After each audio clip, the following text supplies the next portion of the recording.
Hello दोस्तों, आज हमारे YouTube चैनल पर आपका हार्दिक स्वागत है। आज हम लेकर आए हैं आलसी बेटा की कहानी। एक गांव में तुलाराम नाम का एक साहूकार था। वह बहुत मेहनती था। वह सुबह 5 बजे उठकर सबसे पहले शिव मंदिर जाता। इसके बाद वह अपने खेतों में गोदाम में जाता और फिर अपने भैंसों के तबेले में जाता था। उसकी मेहनत के कारण उनका काम अच्छा चल रहा था, जिससे वह और ज़्यादा अमीर हो गए थे। एक दिन तुलाराम अपने बेटे रामू को सुबह जल्दी उठाने के लिए गया, जिससे वह भी उसके साथ काम पर जाए और काम को सीख जाए। लेकिन वह आलस्य के कारण नहीं उठा, जिसके बाद तुलाराम चला गया। तुलाराम इसी तरह उसको जब भी रामू को उठाने के लिए जाता था, तब वह कुछ न कुछ बहाना बनाकर फिर से सो जाता था। तुलाराम अपना काम मेहनत से उसी तरह करता जा रहा था। एक दिन तुलाराम बीमार पड़ गया। वह कुछ दिनों तक बहुत बीमार रहा, जिसके बाद उसकी मृत्यु हो गई। तुलाराम के मरने के बाद भी उसका बेटा पहले की तरह लेट तक सोता था। उसकी इस आदत के कारण धीरे धीरे व्यापार में घाटा होने लगा और जो तुलाराम ने कमाया था वह सब चला गया।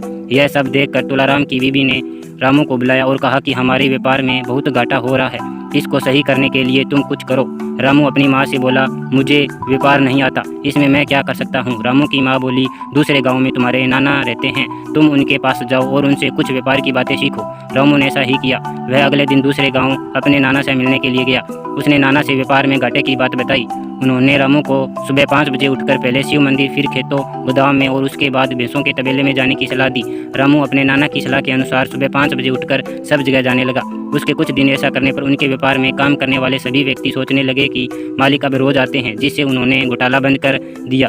इससे उनका व्यापार फिर से अच्छा चलने लगा और पहले की तरह हो गया। यह देखकर रामू की माँ खुश हुई और उसने रामू को अपने नाना को धन्यवाद बोलने के भेजा, जिनकी वजह से यह सब हुआ था। रामू अपने नाना को धन्यवाद बोलने के लिए उनके घर गया। उसके नाना ने रामू को बोला, तुम पहले आलस करते थे, जिससे व्यापार में घाटा हुआ था। अब तुमने आलस करना बंद कर दिया है, जिससे तुम्हारा व्यापार फिर से चलने लगा है। अब रामू को यह बात समझ आ चुकी थी। सीख, हमें कभी भी आलस नहीं करना चाहिए। आलस करने से नुकसान होता है, जिस तरह रामू को पहले इससे नुकसान उठाना पड़ा।